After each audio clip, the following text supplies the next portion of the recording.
मान लीजिए अगर मैं आपसे ये कहूँ कि आप जो भी चाहें, आप जो भी बिलीव करते हो, वो सब चीज़ें आपकी रियलिटी बन सकती हैं।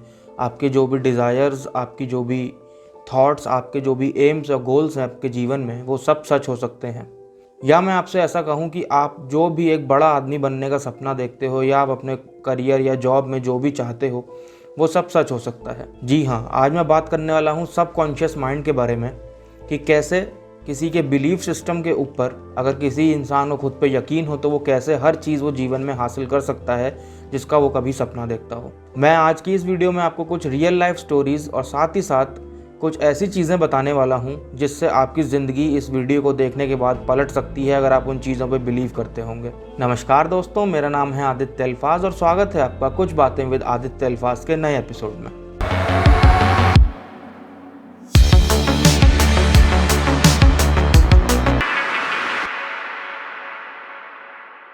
हमारा सबकॉन्शियस माइंड, जिसे हम हिंदी में अक्सर अवचेतन मन भी कहते हैं, ये इतना शक्तिशाली है जिसे कोई शायद आज तक समझ नहीं पाया। सालों साल लग जाते हैं ऋषि मुनियों को अपनी इंद्रियां जागृत करने में, पर मैं यहाँ पे इंद्रियां जागृत करने की बात नहीं कर रहा हूँ। मैं यहाँ पे ऐसी बात कर रहा हूँ जो हमारा सबकॉन्शियस माइंड होता है, यानी कि हमारा अवचेतन मन। उसमें छुपी हुई कुछ ऐसी शक्तियाँ हैं, कुछ ऐसे रहस्य छुपे हुए हैं जिनको अगर आप जान लो और उन पे अपने शक्तियों पे काम करना शुरू कर दो तो आप अपने हर थॉट को, अपने डिज़ायर को रियलिटी में कन्वर्ट कर सकते हो। अक्सर हमारे सिर्फ सबकॉन्शियस माइंड में हमारी अक्सर सारी मेमोरीज़, हमारी हैबिट्स, हमारे बिहेवियर्स और साथ ही साथ 95% हमारी बॉडी जितनी भी कंट्रोल होती है, वो सब चीज़ें हमारे सबकॉन्शियस माइंड के थ्रू ही कंट्रोल होती हैं। हम समझ ही नहीं पाते कि हमारे दिमाग में कितने तरह की शक्तियाँ छुपी हुई हैं। साइंटिस्ट को सालों लग गए, पर आज भी इस इंसानी दिमाग को कोई पूरी तरह से समझ नहीं पाया। सबसे बड़ी ताकत सिर्फ हमारे अंदर है, जिसे हम बिलीफ सिस्टम बोलते हैं। बिलीफ सिस्टम और कुछ नहीं होता है। अक्सर आपने सुना होगा, हम बोलते हैं कि हम जैसा सोचते हैं हमारे जीवन में वैसा ही होने लगता है। मान लीजिए आपको एक कार खरीदनी है या आपको एक फ़ोन खरीदना है। वो फ़ोन या कार, जब आप सोचते हैं कि आपको ये मॉडल उसका ख़रीदना है, तो आपको अक्सर अपने आसपास वही कार सबसे ज़्यादा दिखने लगती है, या हर दूसरे बंदे के हाथ में वही फ़ोन दिखता होगा जो आप लेने की तमन्ना रखते हैं। सिर्फ इसका सिंपल सा लॉजिक ये है कि हमको जो भी चाहिए होता है, कहीं ना कहीं हमारा सबकॉन्शियस माइंड उन चीज़ों को अट्रैक्ट करने लगता है अपनी तरफ। तो सवाल ये उठता है कि क्या ऐसी कोई तरकीब है जिससे हम अपने ही दिमाग को ये समझा सकें कि हाँ, हम बेस्ट हैं। आप अपने आप से जो भी बोलते हो, आप अपने आप से जो भी बातें करते हो, आप अपने लिए जैसा सोचते हो, कहीं ना कहीं आपका सबकॉन्शियस माइंड आपको वैसे ही रूप में ढालने लगता है। एक एक्सपेरिमेंट हुआ था। एक साइंटिस्ट ने वहाँ पे क्या किया, कुछ पानी के सैंपल्स लिए और उन पानी के सैंपल्स को कुछ हेटफुल और कुछ लवेबल मैसेजेस दिए। उसने पानी को कहा कि आई लव यू, और जब उस पानी के क्रिस्टल्स को फॉर्म किया गया तो वो क्रिस्टल्स इतने अच्छे और सुंदर तरीके के फॉर्म हुए, कुछ हार्ट शेप के फॉर्म हुए, कुछ परफेक्ट क्रिस्टल्स के रूप में फॉर्म हुए। जब साइंटिस्ट ने कहा कि उस पानी के सैंपल को कि आई हेट यू, तो जो पानी का सैंपल था उसका जब क्रिस्टल फॉर्म हुआ तो वो इतना डिस्टॉर्टेड था जिसको हम किसी भी शेप में डिस्टिंग्विश नहीं कर सकते हैं। जैसे आप जानते हो कि हमारी ह्यूमन बॉडी भी कुछ नहीं है, सिर्फ 70% वाटर है। हमारी ह्यूमन बॉडी जब 70% वाटर है और हम अपनी बॉडी के लिए अपने बारे में या लोग हमारे बारे में क्या बोलते हैं, इससे कहीं ज़्यादा फ़र्क ये पड़ता है कि आप अपने लिए क्या सोचते हो, या आप अपने लिए या अपने बारे में क्या मानते हो। आपका बिलीफ सिस्टम आपके अपने लिए कैसा है।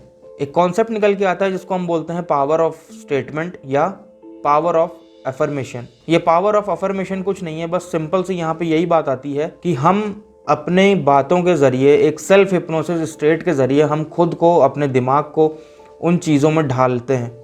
उन चीज़ों में ढालने का मतलब यहाँ पे ये है कि हम वैसे बन जाते हैं। अक्सर आपने सुना होगा कि हमारी संगति जैसी होती है हम वैसे ही ढल जाते हैं। संगति के बजाय भी कई लोग होते हैं जिनकी संगति में हर तरह के लोग होते हैं, जहाँ पे आप उनको डिस्टिंग्विश नहीं कर सकते कि उनकी संगति अच्छे लोगों के साथ है, बुरे लोगों के साथ है, या किसी की अच्छी आदतें हैं या बुरी आदतें हैं। पर यहाँ पे सवाल ये उठता है कि आप अपने आप को किस तरह से देखते हो। आपका अपने आप को देखने का नज़रिया क्या है। अगर आपका अपने आप को देखने का नज़रिया अच्छा है तो आपके जीवन में आप अच्छी चीज़ें अट्रैक्ट करोगे। लेकिन अगर आपका अपने आप को देखने का नज़रिया गलत है, या आप अपने आप को कहते हो कि मेरी ज़िंदगी में कुछ अच्छा नहीं चल रहा, मेरी ज़िंदगी में हमेशा मुसीबतें आती हैं, मेरी ज़िंदगी में कभी कुछ अच्छा क्यों नहीं होता, तो अक्सर आपका सबकॉन्शियस माइंड उस चीज़ को ही आगे बढ़ाकर आपके साथ या बुरी चीज़ें या बुरी किस्मत कह लीजिए वो होने लगता है। एक कॉन्सेप्ट निकल के आता है जिसे हम कहते हैं प्लेसिबो इफेक्ट। प्लेसिबो इफेक्ट और कुछ नहीं है, आपने अक्सर लोगों को कहते हुए सुना होगा कि यार अगर मेरे को दिन में एक चाय ना मिले तो मेरा सर दर्द होने लगता है, मेरा सर झन्नाने लगता है। जबकि साइंटिफिक रीज़न से देखा जाए तो चाय में निकोटिन, दूध, पानी, शक्कर, चाय पत्ती, इसके अलावा कुछ नहीं होता है। और इन सब चीज़ों का आपके ब्रेन के सर दर्द से, आपके सर दर्द से लेना देना कुछ नहीं होता। चाय का दूर दूर तक सर दर्द से कोई लेना देना नहीं होता। फिर भी उन लोगों का बिलीफ सिस्टम ऐसा होता है कि अगर वो ये मानते हैं कि अगर मैं दिन में एक चाय ना पीऊँ तो मेरा सर दर्द होने लगेगा, और उनका सर दर्द हकीकत में होने लगता है। ये कुछ नहीं है, सिर्फ एक बिलीफ सिस्टम है।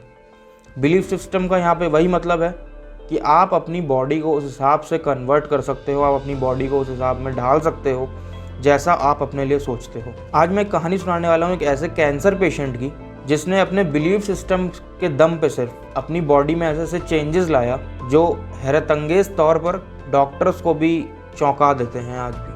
उस शख्स का नाम तो डॉक्टर्स की फाइल में आज भी हिडन किया गया है, पर अगर आप इंटरनेट पर सर्च करोगे तो उस पेशेंट का नाम आपको मिस्टर राइट के नाम से मिल जाएगा। मिस्टर राइट एक कैंसर पेशेंट थे जिनको स्टेज 4 का कैंसर था। उनकी बॉडी में संतरे के साइज के ट्यूमर्स जगह जगह हो गए थे।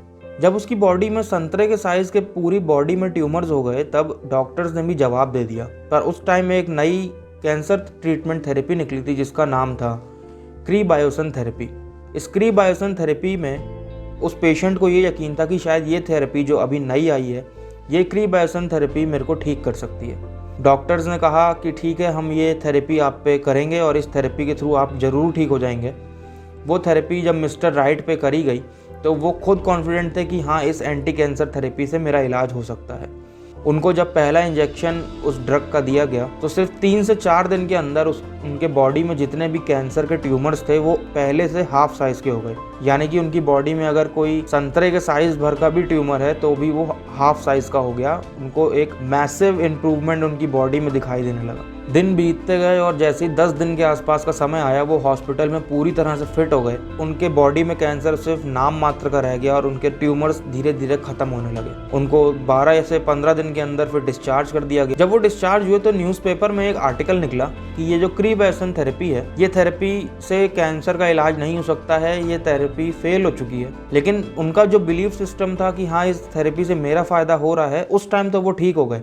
पर जब उन्होंने वो आर्टिकल न्यूज़पेपर में पढ़ा कि इस थेरेपी का कोई फ़ायदा नहीं होता है तो उनकी बॉडी में वो ट्यूमर्स फिर से बाहर आ गए और वो ट्यूमर्स उनकी बॉडी में फैलने लगे। वो दोबारा डॉक्टर के पास जाते हैं और डॉक्टर से बात करते हैं कि क्या ये जो आर्टिकल न्यूज़पेपर में छपा है ये सही है। तब उन्हें डॉक्टर चाहता तो सच बता देता, पर डॉक्टर ने ये नोटिस किया कि ये प्लेसिबो इफेक्ट कहीं ना कहीं उनकी लाइफ में ऐसा रोल प्ले कर रहा है कि इनकी बॉडी अपने आप कैंसर का क्योर जनरेट कर रही है। ना तो उनको कोई ड्रग दिया गया, वो जो पहला ड्रग उनको दिया गया था बेशक उससे उनको फ़ायदा हुआ था, पर जब वो दूसरी बार डॉक्टर के पास गए और उन्होंने पूछा कि क्या ये थेरेपी फेक है या ये थेरेपी से मेरा इलाज नहीं हो सकता, तो डॉक्टर ने सच बोलने के बजाय वहाँ पे उनसे झूठ बोल दिया और मिस्टर राइट से उस डॉक्टर ने ये कहा कि नहीं, ये आर्टिकल फेक है, ये आर्टिकल में फॉल्स न्यूज़ है।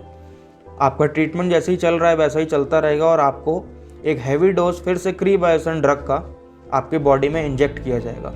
इस टाइम डॉक्टर ने क्या किया कि मिस्टर राइट से तो बोला गया कि उनको जो अब नेक्स्ट डोज मिलेगा वो क्रीबायोसन थेरेपी का हैवी डोज होगा, पर डॉक्टर ने हैवी डोज देने के बजाय सिर्फ उनके बॉडी में एक नॉर्मल इंजेक्शन लगा दिया विटामिन का और एंटीबायोटिक्स का।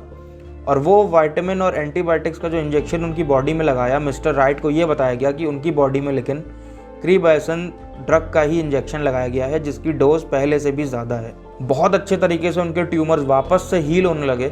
उनका बिलीफ सिस्टम ऐसा था कि कहीं ना कहीं उनके ट्यूमर्स ख़त्म होने लगे। फाइनल एक आर्टिकल आया न्यूज़ में कि नहीं, ये क्रीबायोसन थेरेपी जो है इससे पेशेंट्स का इलाज नहीं हो सकता, इस थेरेपी से किसी का इलाज नहीं हो सकता, ये अभी साइंटिफिकली पूरी तरह से क्योरेबल ट्रीटमेंट नहीं है कैंसर का। उन्होंने इस बार जब वो आर्टिकल पढ़ा, उनकी बॉडी में वो ट्यूमर्स दोबारा आए, दिन के अंदर अंदर कैंसर की वजह से उनकी डेथ हो गई। मिस्टर राइट का आज जो ये केस है कहीं ना कहीं सारे डॉक्टर्स को एक बहुत बड़े चौंकाने वाले आश्चर्य में डालता है और उन्हें सोचने पे मजबूर करता है कि हमारा जो बिलीफ सिस्टम है, the power of positive statement, ये एक ऐसी चीज़ है जो बड़े से बड़ी बीमारी को आपकी बॉडी में ठीक कर सकती है। अक्सर आपने देखा होगा जब आप इलाज कराने जाते हैं तो कई लोगों का इलाज हो जाता है और जब बाद में उन्हें पता चलता है कि डॉक्टर ने उन्हें कोई दवाई दी ही नहीं थी, सिर्फ दवाई के बजाय उनको मीठी गोलियां दे दी गई थी। जैसे होम्योपैथी का इलाज जो लोग करवाते हैं, कई ऐसे केसेस हुए हैं जब पेशेंट पूरी तरह ठीक हो गया और बाद में डॉक्टर ने बताया कि आपको मैंने होम्योपैथी की कोई दवाई नहीं दी थी, आपको सिर्फ मैंने मीठी गोलियां दी थी। आप जो ठीक हुए हो अपने बिलीफ सिस्टम की वजह से ठीक हुए हो, ना कि इस दवाई की वजह से ठीक हुए हो। तो अब सवाल ये उठता है कि ये जो पावर ऑफ पॉजिटिव स्टेटमेंट या पावर ऑफ सबकॉन्शियस माइंड है, इसको हार्नेस कैसे किया जाए, कैसे अपने सबकॉन्शियस माइंड को पूरी तरह से पावर में ला के अपने ऊपर इस चीज़ को अप्लाई किया जाए कि हमें हमारा सबकॉन्शियस माइंड हमारे लिए फ़ायदेमंद हो। अगर हम अपने सबकॉन्शियस माइंड से हमेशा अच्छी चीज़ें बोलेंगे, अच्छी चीज़ें मानेंगे, अगर आप शीशे में देख के खुद को ये कहते हो कि yes I am the best, आप ये कहते हो कि हाँ मैं अपने जीवन में अच्छा करूँगा, मैं अपने जीवन के हर गोल को अचीव करूँगा। बेशक आपको मेहनत करनी पड़ेगी, आपको अपना एक रूटीन सेट करना पड़ेगा, आपको अच्छी आदतें सेट करनी पड़ेंगी अपनी लाइफ में, पर अगर आप खुद पे बिलीव करते हो कि अगर मैं जो चाहूँ मैं वो जीवन में हासिल कर सकता हूँ, तो आपका सबकॉन्शियस माइंड कहीं ना कहीं इसमें आपकी भरपूर मदद करेगा आपके हर सपने को साकार होने में। एक टेक्निक होती है जिसे बोलते हैं the power of visualisation. The power of visualisation में कुछ नहीं होता, आपको वो चीज़ें इमेजिन करनी है, आपको अपने डिज़ायर्स को, अपने गोल्स को इमेजिन करना है कि आपको अपनी लाइफ में क्या चाहिए, आप अपनी लाइफ से क्या चाहते हो, आपको कौन से ऐसे गोल्स हैं, कौन से ऐसे करियर गोल्स हैं जो आप आगे चल के कुछ सालों के अंदर उनको सच करना चाहते हो। आप कॉन्स्टेंटली वही चीज़ों को इमेजिन करिए, आप ये बिलीव करिए कि हाँ मैं जो मेहनत कर रहा हूँ इसका कहीं ना कहीं मेरे को एक अच्छा इम्पैक्ट मिलेगा। तो आप यकीन मानिए कि आपको कुछ समय के अंदर वो एक अच्छा इम्पैक्ट दिखना शुरू हो जाएगा अपनी लाइफ में। तो अगर आप ये बिलीव करेंगे कि yes I am the best, I can achieve everything in my life, और कॉन्स्टेंटली आप अपने ब्रेन में ये चीज़ रिपीट करेंगे, रोज़ इसके लिए मेहनत करेंगे, तो आपका सबकॉन्शियस माइंड उस चीज़ को अट्रैक्ट करने लगेगा, जिसे हम लॉ ऑफ अट्रैक्शन बोलते हैं। लॉ ऑफ अट्रैक्शन और कुछ नहीं होता। लॉ ऑफ अट्रैक्शन आज आप देखेंगे, पढ़ेंगे तो बहुत सी ऐसी चीज़ें बताई जाती हैं कि आपको ये करना है, वो करना है, पर सारा खेल जो है वो सिर्फ आपके सबकॉन्शियस माइंड का है। आप रिपीटेडली अपने दिमाग से ये बोलिए कि yes I can achieve everything. आपका सबकॉन्शियस माइंड जब इस चीज़ पे बिलीव करेगा, आपको पूरी तरह से अपनी बातों पे बिलीव होना चाहिए, तो आपका ब्रेन इस चीज़ को अचीव करने में आपकी मदद करेगा। होता क्या है, जब आप ऐसे रिपीटेडली अपने दिमाग को कमांड देते हैं कि yes I am the best, मैं हर चीज़ कर सकता हूँ, तो आप अपने सबकॉन्शियस माइंड को कहीं ना कहीं प्रोग्राम कर रहे हैं। ये प्रोग्रामिंग और किसी तरह से नहीं होती, बस ये प्रोग्रामिंग का मतलब यहाँ पे ये है कि आप अपने बिलीफ सिस्टम को ऐसा क्रिएट कर रहे हैं कि आप हर वक्त पॉजिटिव सोचेंगे तो आपके साथ पॉजिटिव चीज़ें होंगी। जो लोग अक्सर हर वक्त नेगेटिव चीज़ें सोचते हैं या वो ये सोचते हैं कि उनके साथ बुरा ही होगा, तो अक्सर आपने देखा होगा उनके साथ बुरा होता है। मर्फीज लॉ भी यही कहता है कि the more you something will fear of, more it will happen. आप जिस चीज़ से सबसे ज़्यादा घबराएंगे, जिस चीज़ से सबसे ज़्यादा डरेंगे, वो चीज़ आपके जीवन में ज़्यादा होगी। अगर आप किसी चीज़ से घबराएंगे, आप किसी चीज़ के या किसी गोल के आउटकम से घबराएंगे, अपनी मेहनत के आउटकम से घबराएंगे, तो आप कभी जीवन में वो चीज़ अचीव नहीं कर पाएंगे। लेकिन अगर आप ये बिलीव करेंगे कि जो मैं कर रहा हूँ वो एकदम सही कर रहा हूँ और मैं इस चीज़ में ज़रूर जीतूँगा, तो आपका सबकॉन्शियस माइंड भी इस तरह से प्रोग्राम हो जाएगा कि आप अपने जीवन में ज़रूर जीतेंगे। आप कोशिश करके देखिए, आप कुछ समय तक सुबह उठते हैं तो आप शीशे में अपने आप को देखिए और बोलिए कि आज का दिन मेरा अच्छा होगा, आज के दिन मैं बेस्ट अपना परफॉर्म करूँगा, आज का दिन मेरे से कोई नहीं छीन सकता। और आप खुद नोटिस करिएगा, जब आप उस चीज़ पे ट्रूली बिलीव करेंगे तो आपके साथ सब अच्छा ही होगा, आपके साथ वो सब कुछ होगा जो आप चाहते हैं। निकोला टेस्ला ने जैसे एक बार कहा था कि universe is nothing but it's all about frequency and vibrations. ये ब्रह्मांड कुछ नहीं है, बस यहाँ पे ध्वनियाँ और तरंगे हैं। तो वैसे ही जो आप सोचते हो, आपका ब्रेन भी अल्फ़ा, गामा, बीटा और थीटा, ये कई तरह की वेव्स को जनरेट करता है। ये वेव्स कहीं ना कहीं यूनिवर्स की वेव्स से अलाइन होती हैं। आपके सबकॉन्शियस माइंड की फ्रीक्वेंसीज अगर यूनिवर्स की फ्रीक्वेंसीज और वाइब्रेशन से अलाइन हो जाए, तो वो अलाइनमेंट का मतलब सिर्फ यहाँ पे ये है कि आपका यूनिवर्स भी साथ देगा। आपने बहुत मशहूर डायलॉग सुना होगा कि इतने शिद्दत से मैंने तुम्हें पाने की कोशिश की है कि हर जर्रे ने मुझे तुमसे मिलाने की साजिश की है। The power of positive statement is nothing but on believing your self. उम्मीद करता हूँ आपको आज का वीडियो पसंद आया होगा। अगर आज का वीडियो पसंद आया तो इसे अपने दोस्तों के साथ शेयर करिए, वीडियो को लाइक करिए, चैनल को सब्सक्राइब करिए और जल्द आऊँगा एक बहुत नई वीडियो के साथ। तब तक के लिए अपना ध्यान रखिए, अपने आसपास सफाई बनाए रखिए, अपने घर वालों का ख्याल रखिए। जय हिंद।